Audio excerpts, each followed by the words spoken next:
What's going on, everybody? It's Refle here, and I got a little special video for everyone today, tonight, whenever you're watching this. And since it's basically December now, well, it is December now. uh, Pretty much the year is over for gaming. I think today was basically the last day of where some notable games are coming out.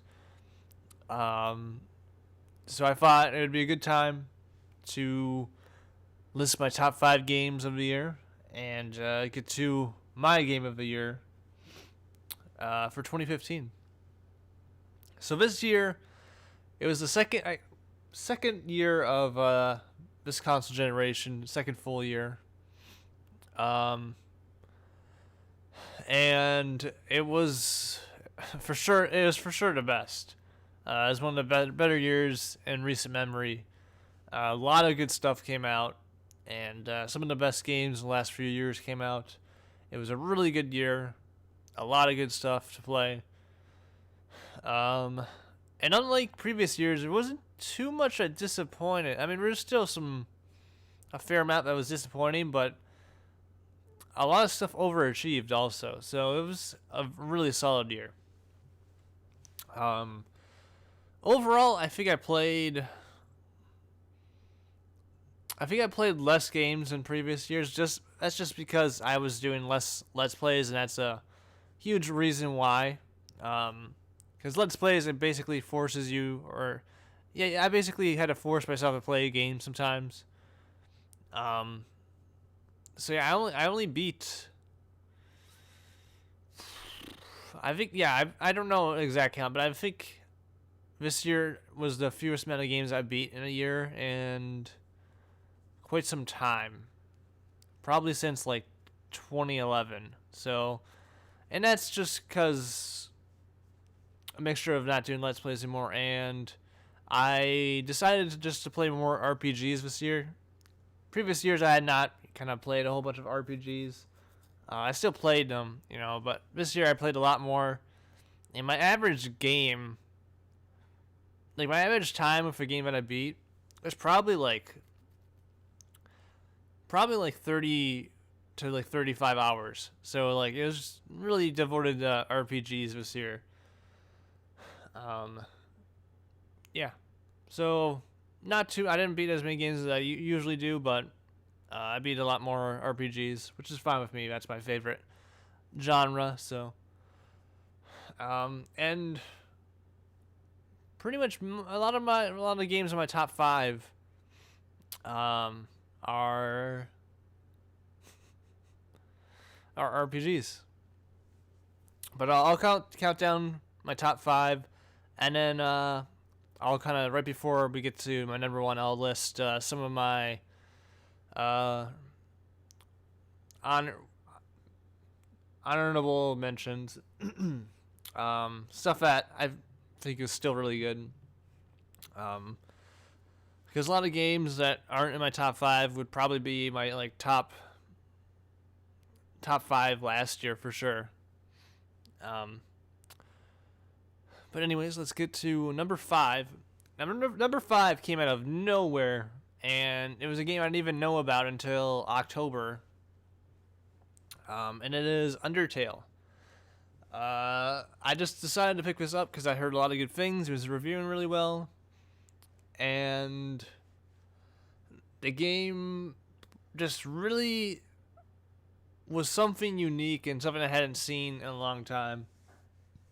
I mean, it had like a great soundtrack, interesting kind of story, it was a funny game, and it has like just a crazy ending that is one of my favorite endings in recent memory. And I didn't even get I guess you could say the good ending.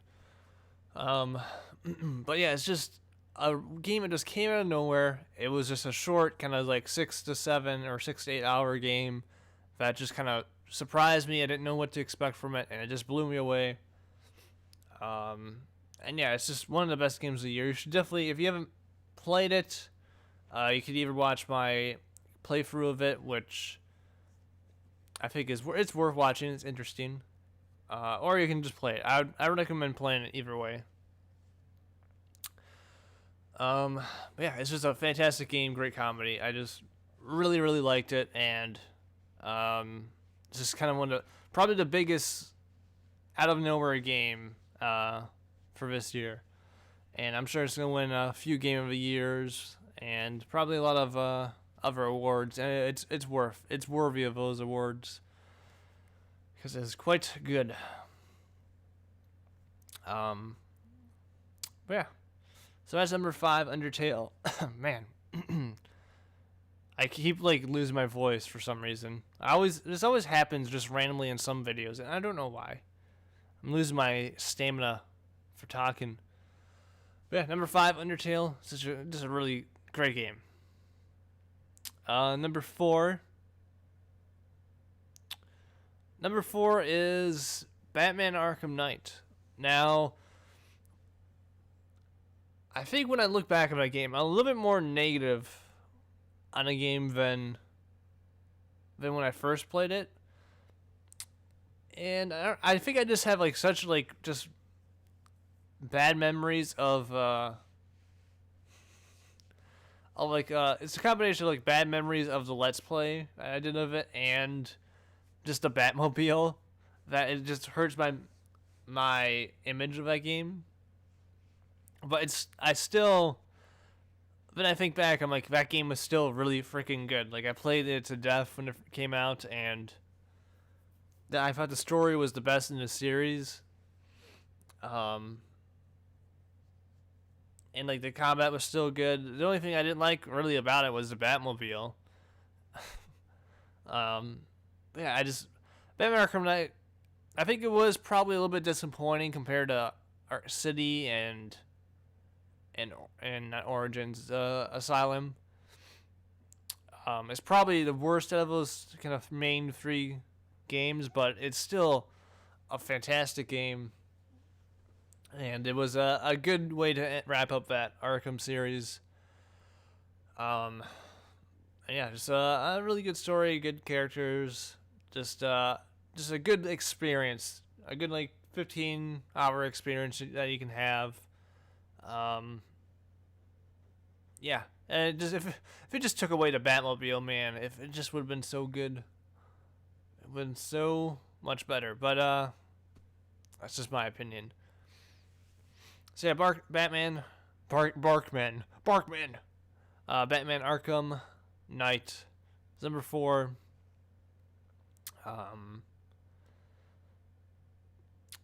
Yeah. So there's a non-RPG for you. And number 3 is an RPG. I think 4 out of 5 are RPGs.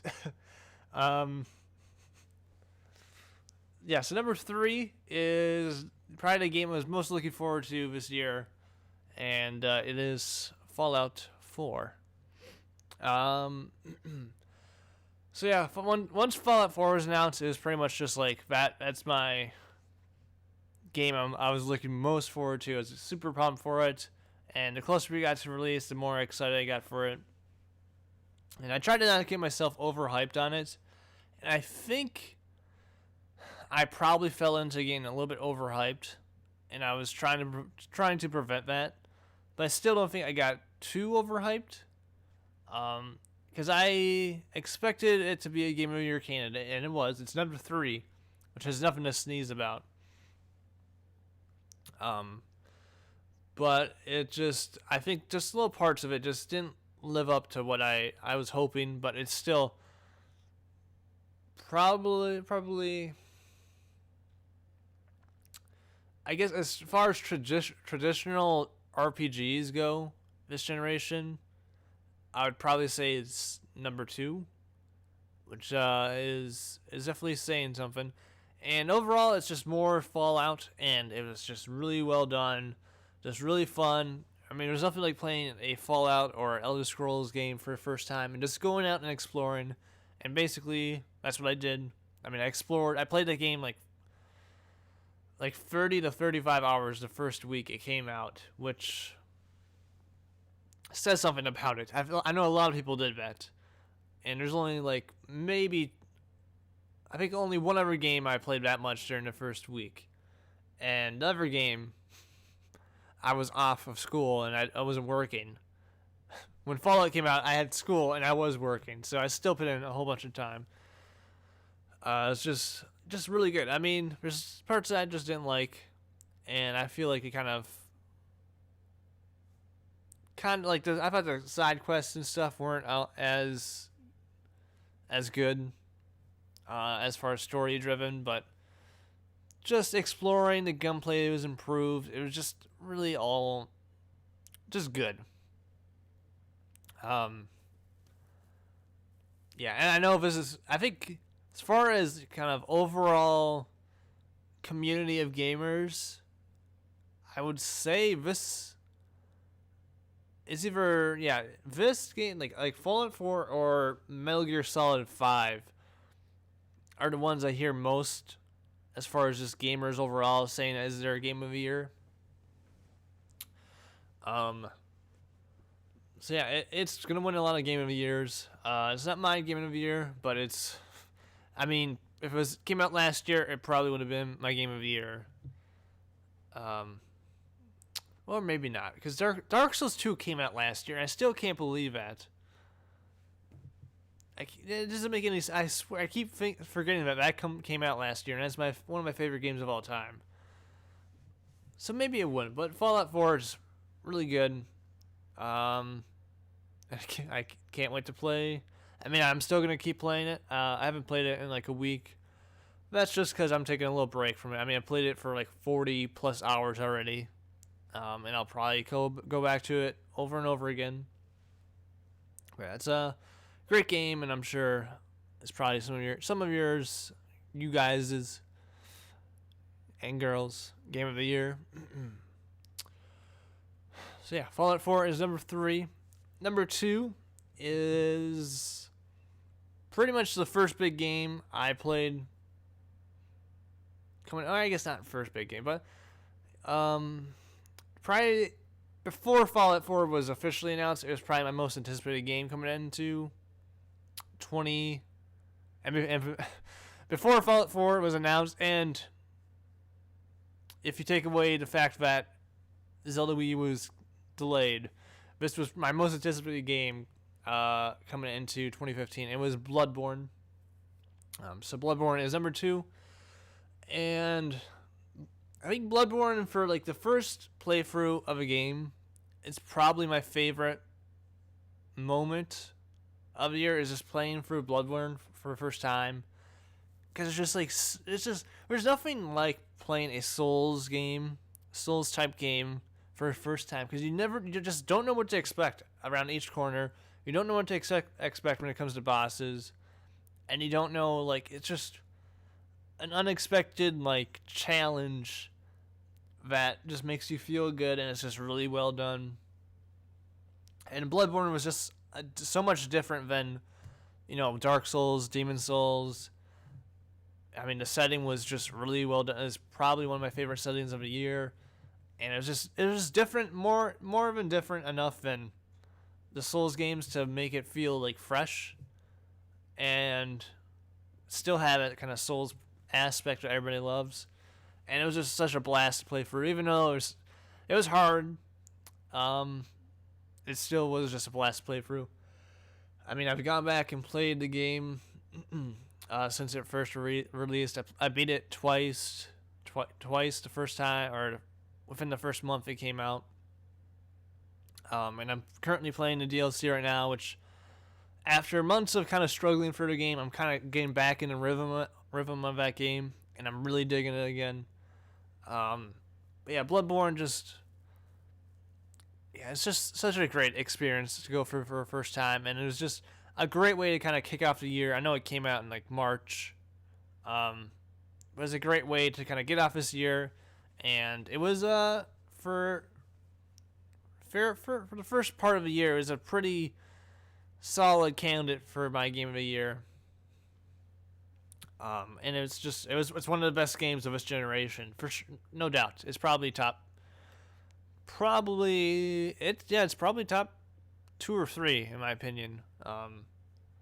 It's definitely one of the best. And I'm sure that's going to win a lot of. Hopefully, it wins a lot of Game of Years because it's well deserved. But yeah, so number one, I will get to after I do a few honorable mentions.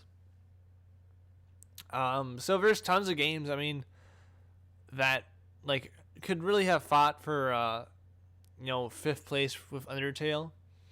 I mean, both Metal Gear Solid 5. I'm lower on that game than pretty much most people, but I still think it's a really good game. I like the gameplay is just really well done. Just the basic, just going through a base and clearing it out is just it's just really well done. It's just good game design, and the only thing I kind of lowered the game for me was just it kind of felt repetitive after a period of time, and the story I just didn't care for. And like if it were just in the open world, I felt was pretty pointless. But they just completely nailed the gameplay, and it's just one of the better games of the year for sure. And then Assassin's Creed Syndicate, I was not too excited for this game heading in. I was expected to be another disappointing Assassin's Creed game, and it probably passed my expectations. I really enjoyed it. I played it for quite a bit, and yeah, it got the series back on the right foot, and I'm really glad for that. Just good, just Salt. The gameplay is probably the best it's been since like Brotherhood, I would say, and the story was meh, but I liked the characters in it, and the setting was cool. So the series just got back on track, and I'm looking forward to what's on the horizon for that series again. Tomb Raider, Rise of the Tomb Raider, I just finished up last week, and that was just a really good, solid experience that provided fun action, good exploration. It was just a fun game to just play through, and it's just a really well done game. Nothing was great about the game, but just every aspect was like good about. Like every aspect was good. Nothing was bad, and nothing was great, but everything was good. So yeah, that game was just a fun thing to go and play through after playing like so much Fallout 4 and playing a huge open world game. Playing such a little more linear game in Fallout, or not Fallout, and Rise of the Tomb Raider was the perfect thing I needed, and it's one of the best games of the year for sure. And then trying to think of anything else. Ori and the Blind Forest was one of my game of the year very early on in this year, before Bloodborne came out. It was my game of the year, and yeah, just a beautiful game, just fun game to play through. It was challenging, but it had just some fun moments. And I think that's pretty much all I need to mention. Yeah, Until Dawn I didn't play, but I watched a few Let's Plays of it, and that was a pretty cool game. I liked that. Oh yeah, I guess I was going to include... this doesn't count as a game of the year just because the game was already released before this, but the Destiny expansion, forget what it's called. The Oryx one, whatever. What is it called? It's not The Dark Below. It's The Taken King. Yeah, the Taken King expansion was just really good, and it's probably one of the more games. Yeah, Destiny is probably the game I put. If it's not, it's probably like second or third most time put into a game this year is Destiny for me. And Taken King is a big reason why I played that for like a month straight in September, because I just absolutely loved it, and I got really hooked into it. and I thought it was really good. I didn't include it in the list just because technically Destiny didn't come out this year, but it's basically Destiny 2.0, and it's really, really good. And yeah, I think that's all I want to mention. I mean, Just Cause 3 came out today. I played that, and I could tell just from the time I was playing it that it wasn't a game of the year for me. It's a really fun game so far, but it's not a game of the year candidate. And then I played like The Order is one game I remember, and that I didn't really like. And there's a few little smaller games I played, but yeah, I think I mentioned everything I wanted to mention. So number one, if you haven't guessed from all the games that I've mentioned, there's one I haven't mentioned that's pretty big. And it is number one for me is The Witcher 3. It is my game of the year for 2015. And going into this year, I was looking forward to The Witcher 3, but I hadn't really loved Witcher or Witcher 2. I liked Witcher 2. I watched a Let's Play of it, and I tried to play the game, but I just couldn't really get into it. But The Witcher 3 looked fantastic just from all the trailers and everything. And it lived up to the hype. Just the story, like the main story, is just probably the best story of an RPG this year. And my favorite part of the game is the side content. The side content, I will stick by this, is probably the best I've played in an RPG. Just story wise, it's just really well done and well written, and being able to do like those kind of side boss fights you can do is just really great. And they all feel slightly different from each other, and just tracking the beast is just fun. And I like Ciri, I like Geralt as characters. They're both interesting, and just for like I think I put like 70 hours into that game, I'm pretty sure, and I haven't even come close to 100% in it. But just it was like that game came out at the right time because I needed something to play right after the spring semester finished up, and it had been like a while since I had actually played a new game. Since I think Bloodborne was the last game I played before The Witcher 3 came out. That was new, so I really needed something different, and The Witcher 3 delivered. The gameplay, I guess, overall, just combat and stuff was okay. It could have been better, but it got the job done. And the story, all the story stuff was just more of a made up for it. And usually I'm a gameplay guy, and I always go gameplay first. But if a game does story really, really well, it can overtake my love for gameplay. And I feel like The Witcher had solid gameplay, but it had just great stories.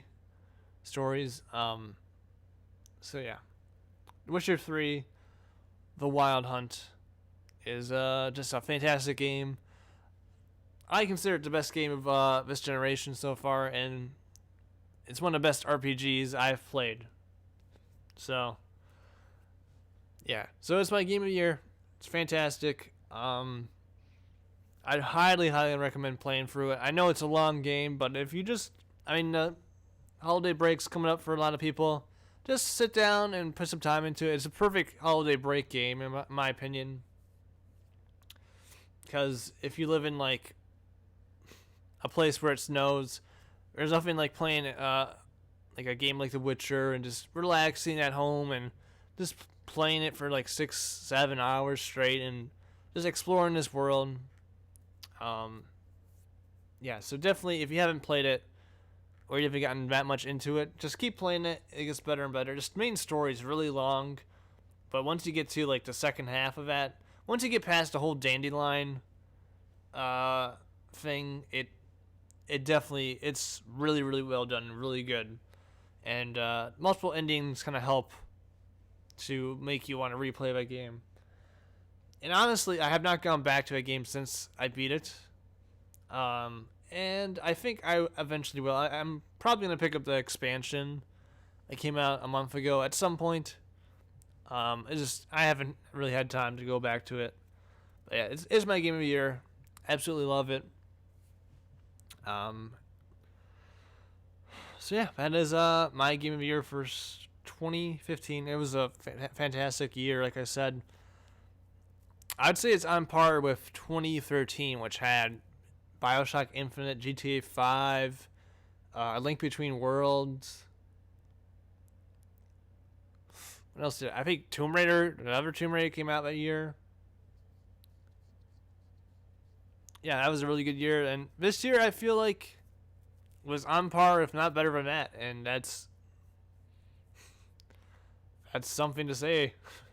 And usually like the second year of a console generation is one of the better ones, and that proved to be true yet again. Like last generation, I think like Gears of War came out, and I can't really remember off the top of my head, but there's a lot of good games. I think BioShock came out. But anyways, I'm done talking. I can't. My voice. I'm starting to lose my voice. Yeah. So in the comments, let me know what your favorite games of the year were. I'm sure it's different than mine, but that's why we do this. I mean,